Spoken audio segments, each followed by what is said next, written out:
gentlemen, as we continue. So here we go. So keep it locked. Changing people every day now. Hey, we got the strength but no foundation. They got the mind but no solution. Say, how do we earn our bread? That's Changing People by Akila Barrett, son and nephew of the Barrett brothers, members of the original Wailers band. It's time for the Diaspora Junction with Donovan and Trisha. Yeah, things and time, changing people. That's right, ladies and gentlemen. Diaspora Junction time, and we have two of the greatest that's ever been on this program. They're back today. I told Trisha I was away doing some business with the diaspora last week.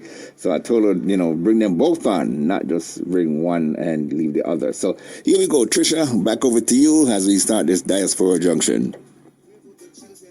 Thank you, Mr. Shortless. Thank you. Good evening, good morning, good night, good day to all your listeners. And we have the pleasure of His Worship Youth Mayor, Councilor Of Kingston St, Youth Member of Parliament, Kurdane, Eccleston, and His Worship, the Youth Mayor of Falmouth, Councilor Omario Barnett. And yes, names are familiar because they're former guests. Young men, gentlemen, thank you for coming on. Good night. Thank you for having us. Good night. Thank you for having us. Trisha, you forgot to say one thing. Dignitaries. Oh, I'm sorry. The dignitaries was for you because you needed to be more mature when we were having the conversation with the dignitaries, Mr. Shortley. Good evening, dignitaries. How you guys doing? Oh, gosh.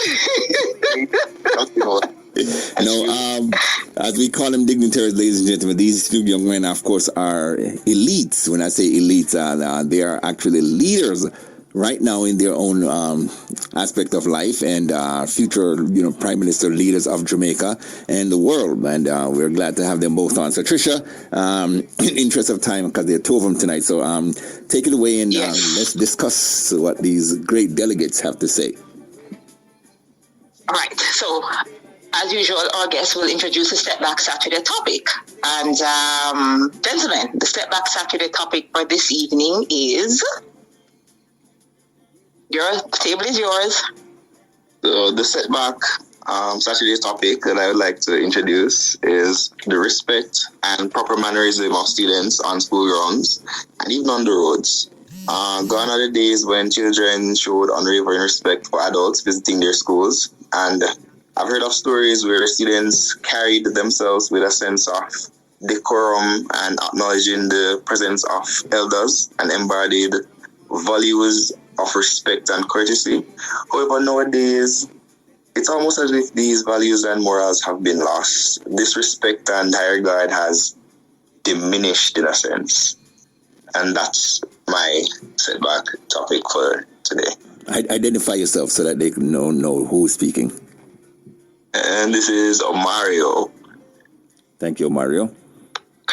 Kurdane, would you like to add anything to that? Yeah, also, I just want to encourage all the young persons out there to just understanding their own morals and understand respect, because respect actually starts from respecting yourself. Respect yourself first, and then after you can respect anyone else. So it all begins with self-respect first and foremost, and then after you can pass on that respect to other persons around you in your circle whatsoever. Wow. And both of you are very, very correct. It alarms me, some of the behaviors that I see when I'm on school grounds. We couldn't even think of behaving in the manner that I've seen some of these children. It's really a shocker. And I do hope that this conversation is taken into various spaces so that there is an awareness and a more of an understanding about the importance of self-respect and how that impacts a young person's life. Mr. Shortless, anything you want to add? And like I said, these two young men are like leaders already, as we call them, delegates. But nonetheless, folks, these are young men, all both under 18. And they're doing some wonderful things in their community. You'll be shocked to know how these two are just leading in every aspect. They look like prime ministers and leaders of the country already, but nonetheless, they're in great training, and we do thank and appreciate. And you're both right. Children today, some of them, not all of them, because we're seeing and try to highlight the positiveness in the students that are out there. And there are a lot of them, believe it or not. And you two stands out, and we want to say thank you again for making this happen and showing the brighter side of Jamaica, especially from the youths. Very true. If I may make a point here, one of our guests, Kurdane, hails from what we'll refer to as an inner city community, and Omario hails from what we refer to as a rural community in Jamaica. And it's important to point out that here are two young men who live the life of grow where you are. Now, Grow Where You Are is a video that I have on my YouTube channel, and why I have to refer to it now is that this is why I do what I do. This is why I even created that video for children, for persons to understand. It's not about where you are. It's where you actually want to go. It's what you're going to do with what you have. And you can take a look at the video. It's on Keep Encouraging Yourself YouTube channel. And there are other aspects to Grow Where You Are. That's on ElijahsPrince.com. So to further this conversation, Kurdane, for you, why is it important to give back to community and the development of community? All right. So basically, giving back to our communities, right, is an important way it's an important way to see a change in Jamaica, or to see a change in the world at large. So giving back actually inspires others, or giving back to the lesser fortunate actually help those persons to actually give them a sense of push, or a sense of, out there acknowledgement, so that they can get where they want to be in life. So for me, for example, I'm on a scholarship program which past students of my school give back to students who are currently attending, right? And many of us who are on this scholarship are actually inspired to giving back to, these students when it's our time and when we have made it in life. So it's quite important to give back, because it actually helps those persons we're giving to inspire to do even more better in life. So that's my 2 cents. And the school you're referring to is Terrence High, because we had your president of the past student association on, who is Michael Rose, who was speaking about one of the fundraisers. But as a member of the youth parliament, I had listened to your presentation. And one of the things that really got my attention was that when you started your speech, you made a reference to the voices of the youth in your community. And you made reference at the end of the speech to, again, the voices of the youth in your community. So giving back to your community and assisting those who are less fortunate is actually means more for you in your capacities. As a student, you have a responsibility. As a youth parliamentarian, you have a responsibility. And as a mayor, I don't know how you manage all of this at your age and with what you have going on. But community development for you, as a youth representative, can you give any idea or any suggestions on why you do it, or how you do it, or how others can get involved? All right. Well, basically, community development for me, the reason why I cherish community development, that is because the community where I am from, you're the one that makes me who I am today as an individual, as a youth member of parliament, as the Youth Mayor of Kingston, right? They're the one that push me out there to say, you know what, you can do this, and no matter what, just keep your eyes on the prize whatsoever. So community development actually means more to me than just, going out there and just giving back to community and actually helping on the community development need. Actually giving back to a family, growing together as a family, right? And the reason why I was so much inspired to actually start my speech with the persons are from I quoted what the persons in my constituency were saying, is because I represent them as the youth member of parliament for the constituency of Western St. Andrew. I represent them. I amplify their voice to a higher place, right? So it really give me this sense of, what should I say, a sense Purpose of and meaningfulness. Yes, definitely. So when I stood up and say, you know what, this is what the person from my constituency are saying, and I actually quote what they said, because it's important to actually make their voice be heard to these lawmakers and the House of Senate and etc., so that they can know that this is what the persons are actually having problem with in the various communities, etc. So Thank you. Yeah. Sorry, go ahead. No, I was basically finished here. Okay. All right. Thank you, Kurdane, for your work. Thank you for your sacrifice. Thank you for taking the bold stand to be a voice of representation for youth who may not think that they have the right. And you're saying to others that you have this right. Exercise your right. Definitely. Mario, what are the changes that you would like to see to better the lives of young people within your community? So I believe that for the betterment of young people in our communities and in my community, there needs to be a focus on community development. We need to ensure that the rural areas receive the same attention as the urban areas. A specific issue that demands immediate attention is the state of the Troy Bridge in Southern Trelawney. It collapsed in 2021 and it has dampened the livelihood of many. I've seen where people have tried being creative in getting people on the other side because, children have to go to school, teachers have to go to work. My school has lost a number of teachers because of this. But these methods are rather risky, particularly during the heavy rains. And I believe that improving infrastructure like the Troy Bridge is important for ensuring that the safety and the well-being of our young people is seen to.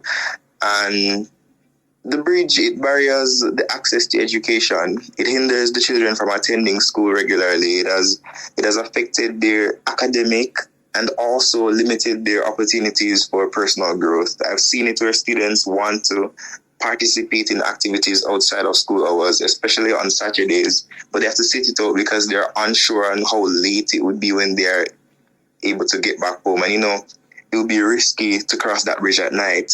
And my message, or the message I like to amplify to the government and those in high places is that investing in community infrastructure that directly impacts education, whether it be transportation or infrastructure, it is an investment in the future of our communities and our country at large. And it's crucial to address these issues to provide an environment for living and for learning. And education is important. That's just the message. It equips our young minds with the knowledge and skills necessary. And this is just what I want to see a change in my community. I envision a community where every child has easy and safe access to education, where challenges are being addressed and the potential of our young people is nurtured through quality education. That's just what I want to see changed. So the inaccessibility of attending school, which automatically, as you rightly said, affects the personal and professional development of these students. Yes. And as we look at the issues with crime, as we look at the issues with our young persons not being progressive, or not enough of them, or too many of them not being progressive, you're basically saying, fix this bridge and it will fix several problems. Not just students attending school, but commerce, adults attending work. A lot of issues that stem from it. Donovan? Well, Anything you want to add? He's totally right, because that has been a problem for quite some time. It was all over social media, and though government said that they are going to fix the bridge, and it took a little while, but they're still not, doing what they are saying. I know there are other problems in Jamaica, the crime and all that stuff, but at the same time, we have to, again, like both gentlemen said, protect the future, which are our children. So we have to make sure that we as adults, including Parliament, they have to step up and make sure that they put forth all the efforts and spend the money in the right aspect. A lot of them have there's so much money in Jamaica, and I'm not afraid to tell people, Andrew Holness collects so much money when he come a foreign. And when he goes back to Jamaica, he needs to put that money to good use, because the most of that money is coming from the diaspora. And we as diasporans need to start put on our foot and say, listen, either you're going to do this with it, or you're not get no more. We're going to come down here and do it ourselves. But, both gentlemen are right. And we want to make sure that we continue to put the pressure on the leaders so that they step up and do their part. Understood. Well, gentlemen, our time has expired. Give them 2 more minutes. Give them 2 more minutes. Let them because I'm pretty sure they both have something final to say before they leave. Okay, go ahead. Kurdane, Omario, whichever one would like to take the floor. All right, so community development, not just giving back to your community and developing the community, but is actually starting a family, building a sense of network with the residents and the persons around your neighbors and etc. Nice. Because you don't know what can happen when you're out there, and something can, God forbid, something happens to you outside on the road, whatever, but can be someone, your community members and neighbors who actually assist you and help you. And I believe community development is not just giving back, but actually building a relationship at that. So I encourage everyone out there, who started off probably in an inner city community or a rural community, if they're actually reach a place in their careers where they can actually give back, I do advise them to give back to the community. Community development is the utmost important thing in today's time and age. Yes. So, yeah, thank you. Thank you very much. That's coming from Kurdane. And lastly, Mario? I want to amplify that education is important.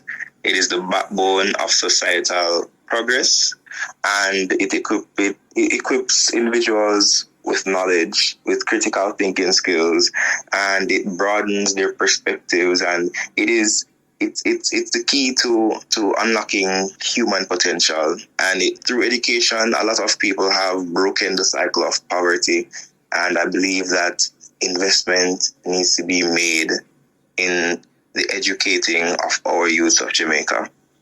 That's it. Beautiful. Thank you for that, Omario. The Diaspora Junction is about, as it says, creating a junction for members, local and abroad, to have conversations. And it's important that tonight we highlight these young men in Jamaica who have chosen to be good citizens against all odds.